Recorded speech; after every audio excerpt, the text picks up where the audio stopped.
नमस्कार दोस्तों, मैं हूं प्रविंद्र सैनी। दोस्तों, आजकल हरियाणा और पंजाब में पानी को लेकर विवाद छिड़ा हुआ है। दरअसल पंजाब ने हरियाणा के हक का पानी रोक दिया है, जिसके बाद से लगातार इस पर राजनीति भी हो रही है। हालांकि इसको लेकर कई मायने हैं, लेकिन अब अगर हम हरियाणा की राजनीति को देखते हैं तो यहाँ से इनेलो एक ऐसी पार्टी है जो लगातार इस मुद्दे को अब तवज्जो दे रही है। लगातार वो इस मुद्दे को उठाने का काम कर रही है। लेकिन क्या हरियाणा को उसके हक का पानी मिलेगा या नहीं मिलेगा, या फिर इस मुद्दे पर केवल और केवल राजनीति हो रही है? इसी विषय को लेकर हमारे साथ राजनीतिक मामलों के जानकार वीरेंद्र राठी हमारे साथ मौजूद हैं। फिर साहब, आपका कार्यक्रम में स्वागत है। आपका बहुत बहुत धन्यवाद और सभी दर्शकों को मेरी तरफ से। फिर से भाखड़ा व्यास प्रबंधन बोर्ड के जो चेयरमैन थे, वो हरियाणा को उसके हक का पानी दिलवाने के लिए वहां पर गए, और जिस तरीके से उन्हें बंधक बनाने की कोशिश की गई, तो क्या हम ये मान लें कि लोकतंत्र खत्म हो गया है? ये जो चेयरमैन वहाँ पानी छुड़वाने के लिए गए थे, वो हाई कोर्ट का आदेश आने के बाद गए कि हाई कोर्ट ने ये कहा कि पानी हरियाणा का हिस्से का छोड़ा जाना चाहिए। लेकिन पंजाब की जो वर्तमान सरकार भगवंत मान की है या आम आदमी पार्टी की सरकार जिसको हम कहें, वो इसके हाई कोर्ट के फैसले को मान नहीं रहे। जब चेयरमैन वहाँ पे गए और उन्होंने कहा कि पानी छोड़ो, तो वहाँ दो इनके मंत्री पंजाब सरकार के वहाँ पहुंचे और उन्होंने उसका विरोध किया, एक तरह से बंधक बनाने का प्रयास किया। और आम आदमी पार्टी के कार्यकर्ताओं ने तो वहाँ डेरा डाल दिया और कह दिया कि हम यहीं तंबू लगा करके धरने पर बैठ जाएंगे कि अगर हरियाणा को पानी दिया गया। वो कह रहे हैं कि पंजाब के लिए ही पानी की कमी है, पंजाब को पूरा पानी जब तक ना मिलेगा हम हरियाणा को कैसे दें। लेकिन ये एक ऐसी विकट समस्या है, गर्मी का मौसम है, हमारे साथ लगती देश की राजधानी दिल्ली है। दिल्ली को भी जब अगर पानी की जरूरत पड़ी है, वो आम आदमी पार्टी की सरकार थी, 6 महीने पहले ही केजरीवाल जी वहाँ के मुख्यमंत्री थे, तो हरियाणा वहाँ पानी देता रहा, एक मानवता के नाते, एक इंसानियत के नाते। लेकिन आज स्थिति ऐसी आ गई है, पंजाब हरियाणा के हिस्से का पानी देने के लिए तैयार नहीं है। और विभिन्न सारी की सारी पार्टियां जो अपने प्रदेश में थे, वो भाजपा है, कांग्रेस है, इनेलो है, जेजेपी है, सभी ने ये मांग उठाई है कि हरियाणा का हिस्सा का पानी मिले।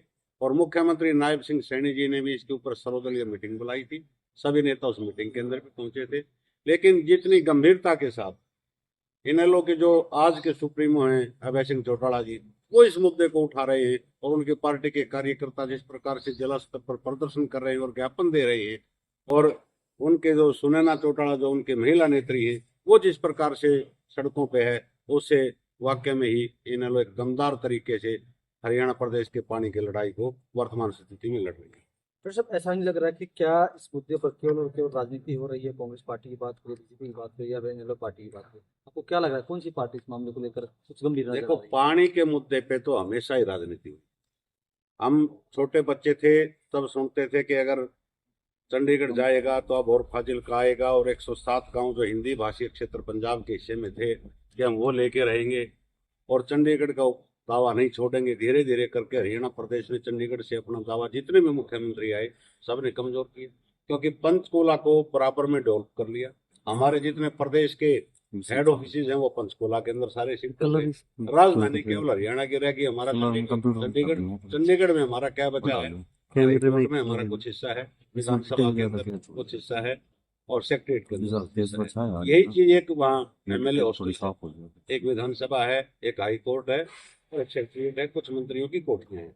बाकी जितने कार्यालय हरियाणा प्रदेश के थे, वो मोस्टली कार्यालय हमारे पंचकुला के अंदर शिफ्ट हो गए।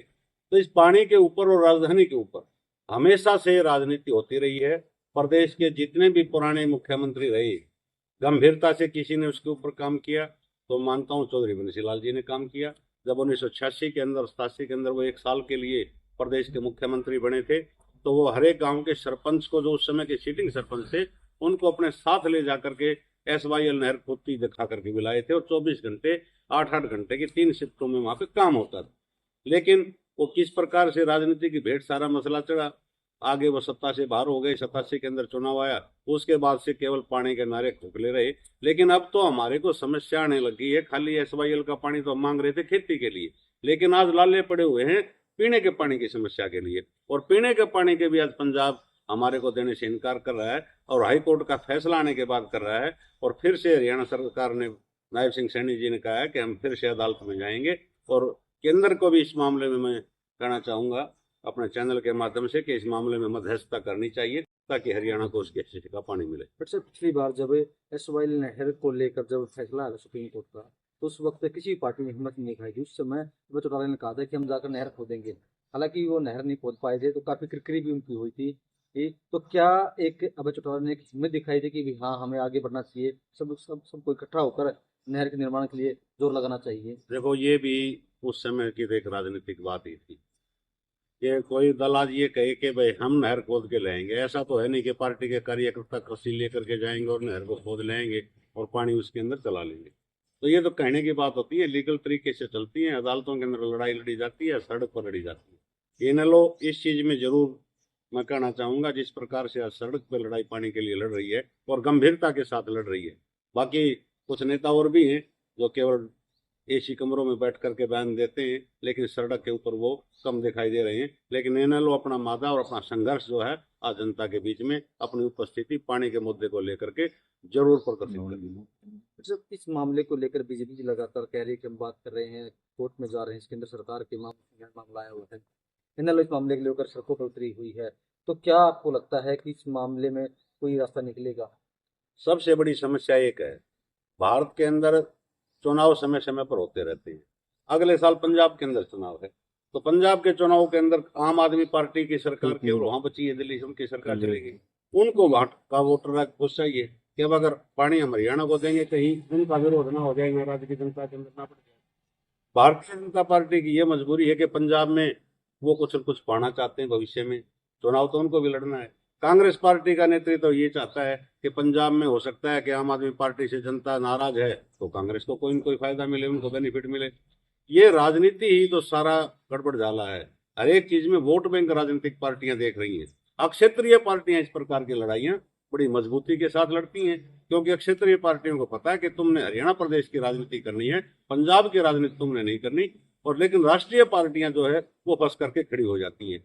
आम आदमी पार्टी की सरकार आज पंजाब के अंदर है, क्या आम आदमी पार्टी के प्रदेश अध्यक्ष, जिला अध्यक्ष या हरियाणा स्तर का जो उनका नेतृत्व है या राष्ट्रीय स्तर की उनकी जो टीम है, उनके कितने बयान आते हैं हरियाणा के? क्यों? उनको पंजाब का वोट बैंक भी चाहिए, आगे हरियाणा का भी चाहिए, इसलिए वो पार्टी हरियाणा के अंदर सर्वाई आम आदमी पार्टी नहीं कर पा रही है। यही स्थिति कहीं न कहीं भाजपा के साथ भी है। भाजपा लेकिन लड़ाई लड़ रही है क्योंकि ऊपर सरकार इनकी है, यहाँ हरियाणा के अंदर सरकार इनकी है। अगर कोई समस्या जनता को आती है तो कहीं न कहीं सरकार के ऊपर तो फैसले के ऊपर तो आ जाती है। लेकिन नायब सिंह सैनी जी जिस गंभीरता के साथ सुलह के प्रयास कर रहे हैं, उम्मीद करते हैं कि हरियाणा का पानी वो लेकर के आएंगे।